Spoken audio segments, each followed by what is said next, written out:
Welcome. My name is Chon Noriega, and I'm the director of the Chicano Studies Research Center here. And I want to welcome you to this afternoon's screening of Más Bebés. And what I'd like to do is just, first of all, acknowledge the partners and to identify the series that this is part of, and then we'll invite up some people for introductions, introduce one of the filmmakers. And after the screening, we'll have a discussion with the two filmmakers. One of them, and you may understand this, is currently teaching, and she'll be here after her class is out at 5. This screening is part of a collaboration between the Kaiser Permanente Center for Health Equity and the UCLA Bloom Center for Poverty and Health in Latin America. I'd like to thank the directors of that, Rashan Basani and Michael Rodriguez, for their participation and for involving us in this effort, as well as a co-sponsor, which is the UCLA Reproductive Health Interest Group.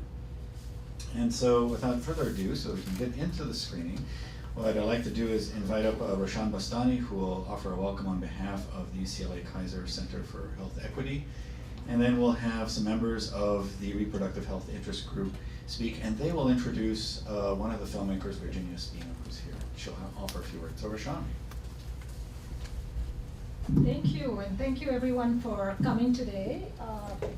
I'm actually just very pleased to have this opportunity to collaborate across campus with some outstanding centers, and really look forward to talking about the film and what it represents. Our Center for Health Equity, of course, focuses on issues of health equity across the spectrum.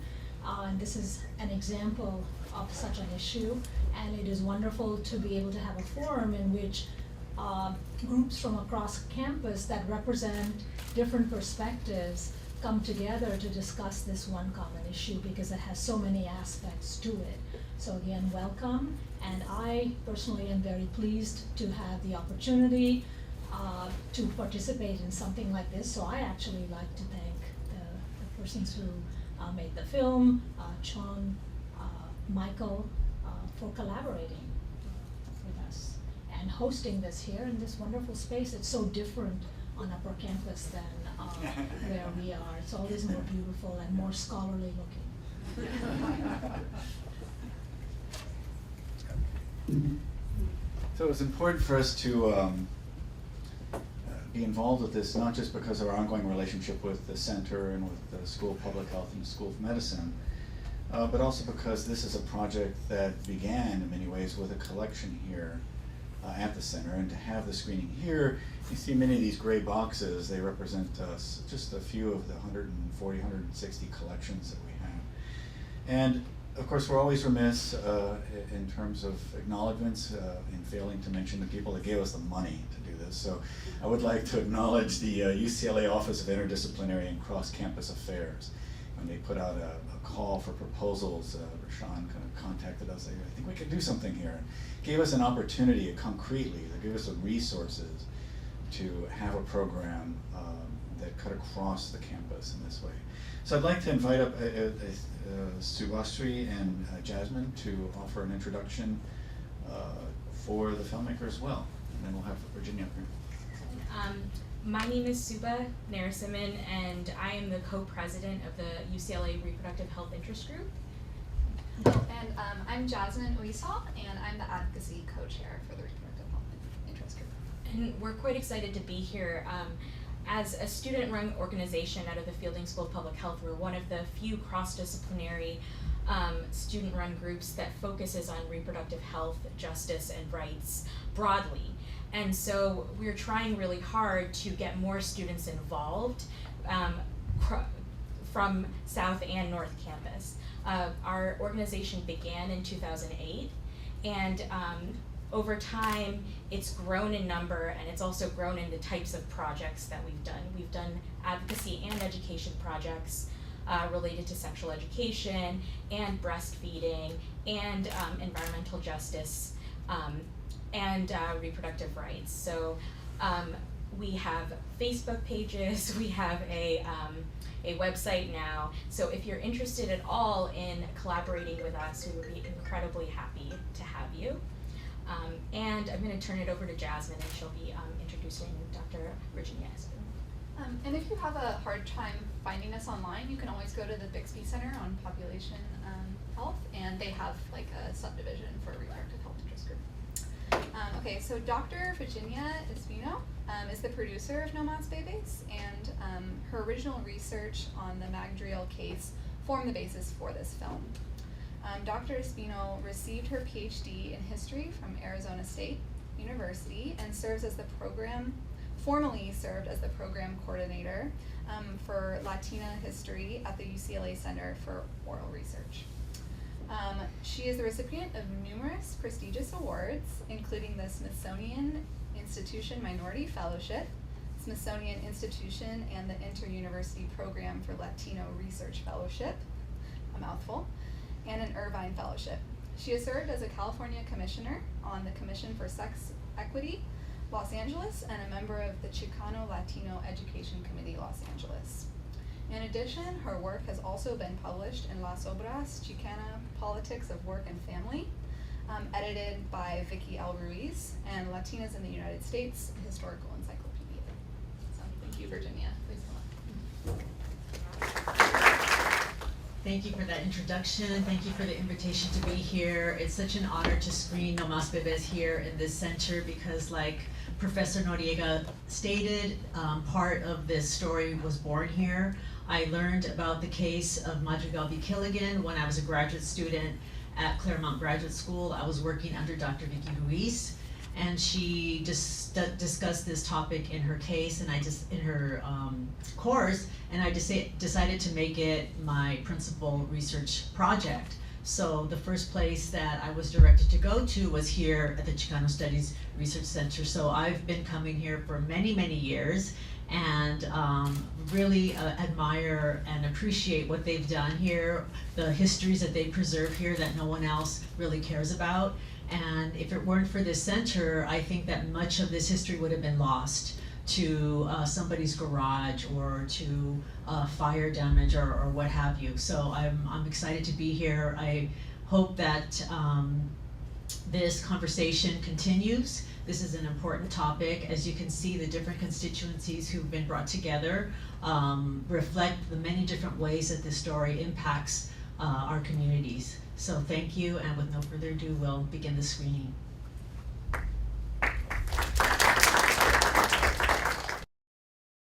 Thank you all for staying. We're going to enter into the Q&A portion of our event. I'm just going to also introduce another panel member. Renee Tajima-Peña, did I pronounce it correctly? Good. Is an Academy Award nominated filmmaker whose directing credits include Calavera Highway, The Mexico Story, of the New American series, My Journey Home, Labor Women, Skate Menzar, and My America, or Honk If You Love Buddha. She was nominated for an Academy Award for Best Documentary, and her films have premiered at Sundance, Cannes, the San Francisco Film Festival, New Directors and New Films, and the Toronto Film Festival. She's also a recipient of the Guggenheim Fellowship, the Peabody Award, and an Alfred Award in the Arts. And she's currently the producer-director of No Más Bebés. And so we're going to teach here. Yeah. Rodriguez had the first question. You? Yeah. Mm-hmm. Hi. Hi. And thank you. First of all, I want to say thank you for the film. It's a very powerful film.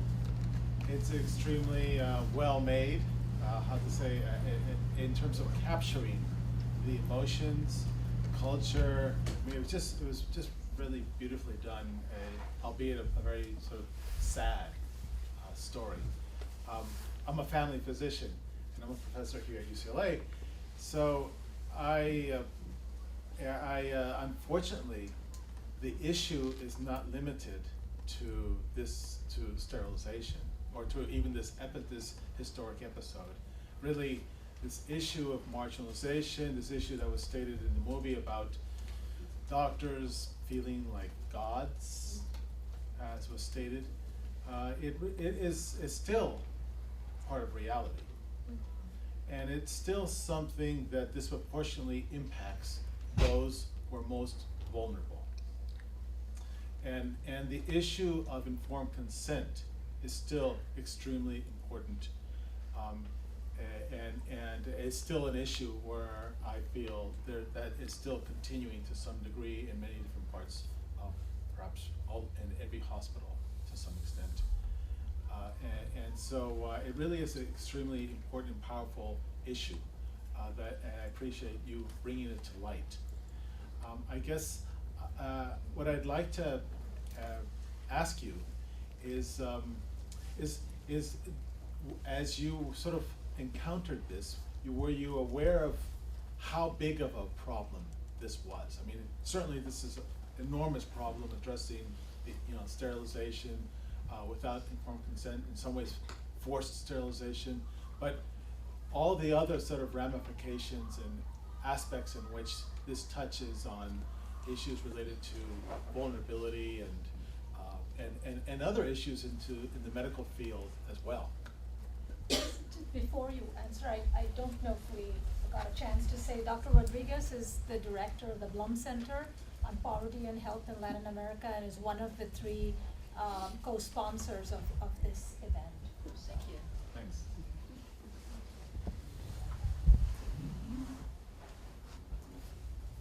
What was really important to us was to capture how this episode reflects something that was occurring in the United States, not just in Los Angeles at the LA Public Hospital, and it wasn't a question of targeting simply Mexicans and Mexican Americans, but that it was more of a targeting of poor women of color primarily, who use public hospitals. And what we're learning as we take the film on tour are the other ways that women are experiencing reproductive oppression. But we primarily focus on, at least those who invite us to screen are primarily interested in reproductive justice, reproductive health. So those are the kinds of stories that we're receiving. We're not really receiving stories about other kinds of oppression. At least I'm not. Maybe Renee might have a different experience, but thinking about Norplant, when that was being pushed on teen girls, thinking about the inability to access abortion, safe and legal abortions, all of those are similar questions of this whole spectrum of reproductive justice. And I'd be interested to know how you think this film could be used for students, to educate medical students about cultural competency, or what is informed consent. What does that mean? How do you acquire that? And how are medical students receiving that kind of training? Just brief. I think this movie would be fabulous for medical students to see it across the country, if not all over the world. It really is extremely powerful and very effective at illustrating many issues, many ethical issues that we should learn about. And this is done in such a artful, powerful way that I think the message is something that could resonate and stay with people. If I can add, as a filmmaker, one important process of the way I've been making films the past few years is, working with, Virginia as a historian, and I'm here in the social sciences, so I'm engaged with a lot of the ideas that are circulating in the academy, and also work with reproductive justice groups. We work with community groups. So that really helped me to see beyond, well, this is just this terrible thing that happened in the 1970s. So for me, it really came down to some very central questions. It's about sterilization, but there really is, they say the womb is a battleground, that there's a politics to everything. So it's the fundamental question, who controls my body? But there are also these other, very basic questions of, we used to talk about surplus pools of labor, but, the question of a surplus populations. That really emergence for me in looking at this whole story. So the power relations in that, that whole situation in the hospital, even if there is informed consent, like, is it, really enforced? If a woman doesn't have power in relation to the doctors, will she really understand what is being done to her? Will it be, this kind of equal relationship? I mean, just going back to the what happened in the 1970s, which I think resonates with today, is a few weeks ago in San Diego, I did a screening, and there was, in the Q&A session, this woman was in tears, and she said that when she was 14, she got her first job at LA County Hospital in OBGYN, 14 years old, and they tasked her with getting the release forms, the consent forms from Spanish-speaking women, because she was bilingual. She grew up in Boyle Heights. And she said she's 14, she didn't really know what she was asking for. And the women were confused about why did they need a tubal ligation. And she remembers one woman really didn't want it, and the doctor said that, just have her mark an X next to her name. And so she was really, after seeing the film, she said, she realizes here they had a 14-year-old, they had so little respect for the mother, so they had a 14-year-old getting those consent forms. Yet they did have a consent form signed. They did have somebody talk to them, the women in their own language. But, was that informed consent? So I think those power relations haven't changed. I was particularly interested in the cinematic choices that you made about telling these women's stories. So there was a lot of first-person narrative, and that must have been extremely powerful and very difficult doing those interviews. And this was a first-person narrative talking about class action lawsuits. Why did you choose to do primarily first-person narrative rather than maybe getting the women in a room together to talk about their experiences, or well, that's pretty hard to get a group interview going, because you again have some people might be intimidated by all these other voices, so you want them to feel like they own that time and their voice is the voice that you're interested in. So sometimes it's nice to have a group if there's a group, they know each other, and there's a dynamics where they'll be, to start telling stories, or remember when we were in high school and blah, blah, blah. But these women really, some of them kind of knew each other during the trial, but they really didn't have a relationship other than having all been sterilized and having been plaintiffs. So, and it was very private. So yeah, we wanted to, even when we were in the hospital with Mrs. Hurtado and Mrs. Figueroa, it was a little difficult for Mrs. Figueroa because none of her kids came. So, yeah, that's I would rarely do a group unless they had a relationship. Yeah, I was gonna open up for questions. Yeah. I was wondering, what was the process, or how was it interviewing the defendants? Because it was interesting just to see their perspective, and considering the issue, they didn't seem that defensive. It's kind of amazing, how they came across. I think they had a conviction of their point of view. It's funny, I just showed my class Who Killed Vincent Chin, which is about a Chinese American who was killed by this white auto worker, beat his brains out. And not to say that the doctors are, an equivalent offense, but they asked me, how I was able to interview the baseball bat killer. And, how he was, he was very honest about his perspective. I think people just have their point of view. That's how it's like Rashomon, that's how they interpret the events. And this question of personal culpability with the defendant doctors who actually performed the surgeries, in fact, they did have different levels of culpability. So you might have a doctor who, this 14-year-old has this consent form signed, and she puts it in the pile, and he sees this consent form and figures, well, this woman wants to have her tubes tied. Or you might have a doctor who thinks that Ilmini Rubin, who was not her mother was not sterilized. She was sterilized by a private doctor, but at the same time, she's Sri Lankan. The doctor said to her mother, who had Nilmini, was the first and only and last child, there's enough brown babies in the world, and tied her tubes, sterilized her. So there's a whole range. So the doctors that we interviewed, I think, there was a range of culpability, and I think the story is their perspective, that their perspective is so fossilized, and they didn't see beyond. I mean, when we talk about diversity, what we're really talking about is, can people step inside another person's shoes? Can a doctor meet this woman and say, she's here for emergency C-section, she's worried her baby will die, she's in distress, she might be medicated, hemorrhaging. Is this the time to ask her if she wants a permanent sterilization? I mean, that is, being able to step inside another person's shoes. So that didn't necessarily happen.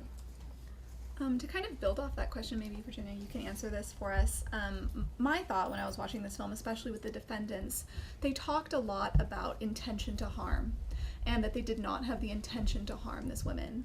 And my question was, does it matter their intent to harm, or does it matter more what happened?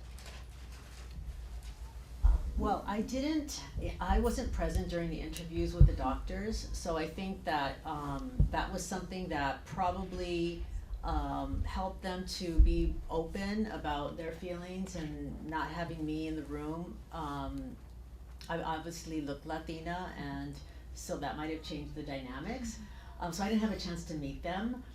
But what I'm learning from the film, in the same way that you're learning about the doctors. And so for me, it's surprising that there's not a sense of remorse, even if they do not feel culpable or they didn't intend to hurt any. There's obviously damage that was done. And how do you feel about that 40 years later? It was really interesting that they didn't reflect on that, except I guess one of the doctors kind of did, by noting that it was important for them to bring the lawsuit. But I think that intention is important, because that speaks to an ideology of why are you asking a woman, like Renee says, at a time of labor, for a surgery that's not an emergency procedure. Sterilization is not an emergency procedure. You can have it 10 years from the time that you deliver. You don't have to it's not something that's going to save your life. So it wasn't a necessary time, but it was expedient. It was a situation where the women were already going to undergo a surgery for cesarean delivery, made it easy for the doctors to complete.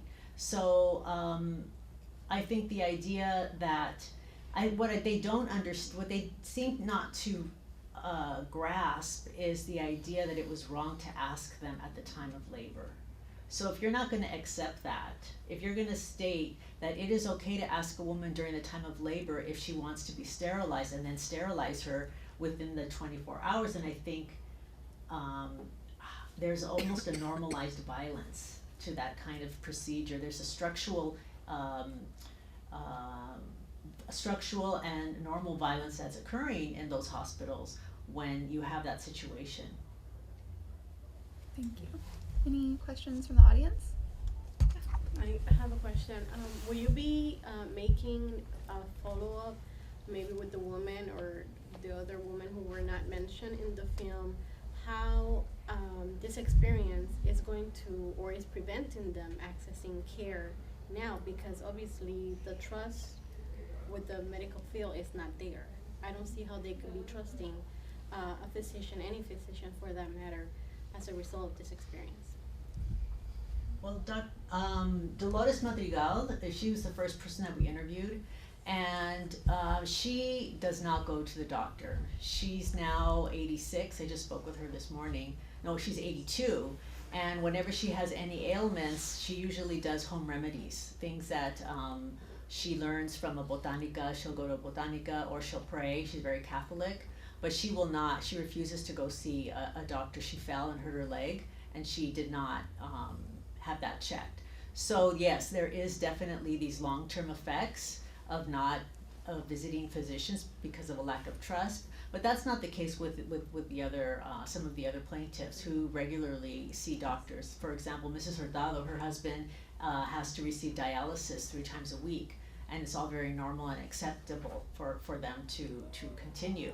But some of the women were not in the film because they had passed away. If I can add something, actually during this time there was also foreign aid to developing countries like India and Latin America. So there were women being sterilized in similar family planning programs in these other countries. And in fact, that surgery footage you see is a USAID training film for doctors to take social responsibility for population control of the poor. And it's literally training of how to do tubal ligations or how to do vasectomies, etc. But we did a med school tour with the Med Students for Choice, and I met in Chicago a med student from India who had done a public health survey in her, I forget which region, but it was kind of very poor region, and during the 70s, women had been sterilized. The same, the tubes were tied, and as a result, the kind of understanding of what was going on is that you don't go to a doctor when you're in labor.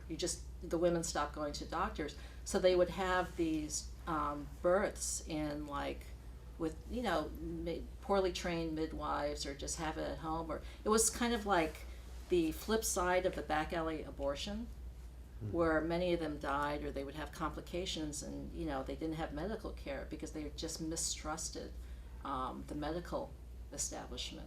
So so that in terms of, like Virginia said, I think for the women who are plaintiffs, that didn't happen. They continued mostly to see doctors, but I think that with other women there have been continuing effects.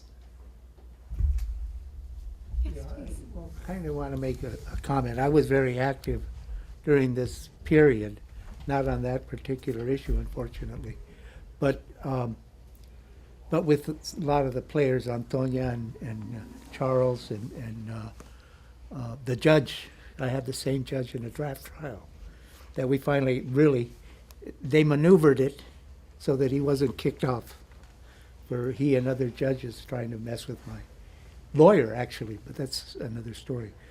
But that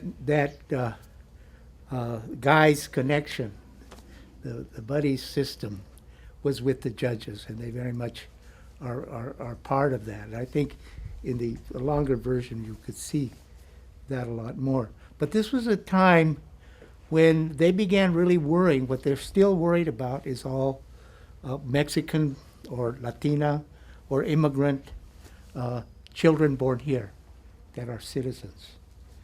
And it used to be in those years, just before, that if your child was born here and you were an undocumented immigrant, you could immediately apply for priority for unification of the family of the parent. 6 months later or whatever, because of the 14th Amendment. And we began using that as a basis to get people to stand up against deportation, and it energized the community in all kinds of areas, and women and also. So that in 1976, in a last-minute bill, one vote could have stopped it. They postponed it from minor children till 21. They also cut the Mexican quota, all kinds of other things, because we were becoming citizens really fast. So it was also two of the strongest women activists of my generation were right in the middle of that, and despite losing, were empowered to move forward. And I think it empowered the whole movement, which we began to see when those women came to fruition, and we began electing all kinds of congresswomen and et cetera, But these are the struggles that would have, and they would go after the most vulnerable, women in labor. So it also has there's a real heroic aspect. And it was very hard to see the class action issues in that, but there was enough of it, and that we didn't have access to that kind of information from the county. And I dealt with the county a lot since then. But this, I think that the importance of this, and the importance of being able to get the women to stand up. I think they cut out some of the scenes that when Antonia and others were talking about how difficult it was running around town and talking to the families, and what the impacts were after of the women that were convinced we got to see. And we have a similar problem today with Central American women who are being deported with their children, you know, and we have one of the presidential candidates saying they need to learn a lesson and not to have their kids come away from a. So we still have that kind of a problem to deal with. And I think this film, you know, this is the second time I saw it, and the connections I make with our history and our struggles as human beings, human rights, are very evident in it, and the talent that you filmmakers brought to it, but in the actual people that were the actors in the actual events. Thank you. Glad you were able to see the longer version. So when he said we cut it out, it's just because PBS you have only a certain number. Well, he gets the best part of what the suffering was and what the maneuvering of that of Jesse Curtis was to set it up to justify his decision. Thank you. That was really insightful and great to hear. Does anyone else have any more comments, questions? Any more questions from the audience? I have a question about what you figure was like the decision making process of to tying the women, or like what I saw that, you know, I noticed there's a Nixon saying something, and then it comes to Rumsfeld saying something, but then it goes to Killigan. So there's like there's kind of like a very, very big gap of I guess chain of command, right? So I'm just wondering if during your research you came upon something that talks to that, like how that came to be, and because somebody along the way could have stopped it, right? But somebody didn't. Are you familiar with the Tuskegee experiment, the Tuskegee syphilis experiment? Tuskegee, the African American men who were given placebo to cure syphilis. Well, it's the idea of a common practice, a pattern of practice that was occurring at the hospital, where you have a policy of approaching women at the time of labor, which some would say was unethical to have them sign these documents. Is that really informed consent if they are signing at a time of distress and worry? These procedures were emergency deliveries, so the women weren't going to the county hospital to have a normal delivery. It was usually a crisis, so they were coming in already worried about their child, and then they were asked to sign these documents. So it was a pattern of practice that occurred at the hospital, and it occurred at several hospitals throughout the United States. It wasn't just the county hospital. There are evidence of cases in New York, Baltimore, Oakland, because Dr. Rosenfeld, the whistleblower, he gathered this kind of information from hospitals throughout the US because he was witnessing it, and he knew that his word wasn't going to be enough. So he had to gather information, and hopefully all of those documents will eventually come here to the Chicano Studies Research Center so that people could use it to further this research. But he gathered information from hospitals throughout the U.S. He sent out questionnaires, asked people to explain how their procedures were for the dispersal of this kind of money, because it was basically a free service. The sterilization was a free service that the hospitals thought they were providing for the good of society by cutting the fertility of certain individuals, primarily women of color. And the doctors themselves, they thought they were helping. They thought, like what is mentioned in the film, is they felt like they were doing something good for the community.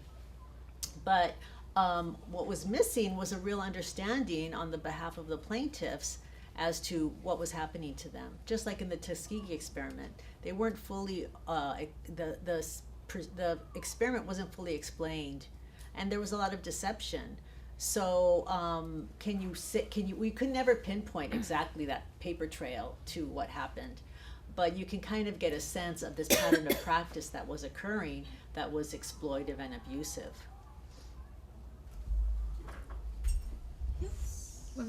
Take one more question. Yeah. I'd like to know, Virginia and Renee, how you got together to do this film. Virginia, this was your dissertation. And Renee, were you in touch while you were writing? Was this a type of project you were looking for? Like, how did this? Babies brought us together. Motherhood brought us together because we met, and the idea for us getting to know each other was so that our kids could play together, not because we wanted to make a film. But when we learned about each other's work, Renee thought it would be an amazing story to tell visually. I had just started doing my research, so that was about 17 years ago. I hadn't finished my dissertation yet. I was still in the throes of that. And then I lived in Latin America for several years, so it wasn't until I came back in 2008 that was more seven? like, oh, was it Seven? that long ago? Yeah. Oh yeah, the kids are 2008. old. that we actually started filming. But that's basically how we met. It wasn't because we were going to collaborate. It was just a sweet coincidence because we're also neighbors. That's wonderful. I just want to thank you so much for doing this, for taking the time to go around the country showing the film, talking about it. It's really very powerful. And I was just telling my class, we could teach this in class as a case study. It would not even come close to what you can get out of a film. And so this, I think the lesson for all of us is that we all work in our individual spheres. You know, we work in public health, you have the physicians, and you have art, you have history. We would be able to do so much more if we collaborated across disciplines, and if we could use some of your tools to teach the kinds of content we teach, but we don't know how. So we can't become you, but we could certainly try to collaborate, and that's what we're trying to do through this symposium. It's a first step to bring together the South Campus, which is the health sciences, which is very different than the kinds of stuff you do. And I'm so pleased that so many of you could come. You were so interested. I would love to have a way to make the viewing of this film broader. And as you said, most of the groups that invite you to come are the reproductive health groups, but I think the lessons are much broader than that, as Michael Rodriguez said, and I think we should show it broadly in the School of Public Health to everybody. There's huge, huge lessons, and it's a very compelling film. So thank you so much for coming. There's a reception on the patio with good food. Please stay. Hopefully you have a chance to talk amongst yourself and with our wonderful guests. And one more thing, tomorrow, as part of this collaboration across campus, we have a talk on the Zika virus, which is also an issue that is relevant for Latin America and very soon the world, because we know how these things move. It is at 12 noon in the School of Public Health. If people are interested, there are flyers, but we hope that you come for that too. And then there's a third one on Youth violence. youth violence, youth domestic violence, I think. You know, it's just a way for us to talk across disciplines about these important issues that affect society. So again, thank you very much, and please enjoy the wonderful food on the patio. Thank you. Thank you.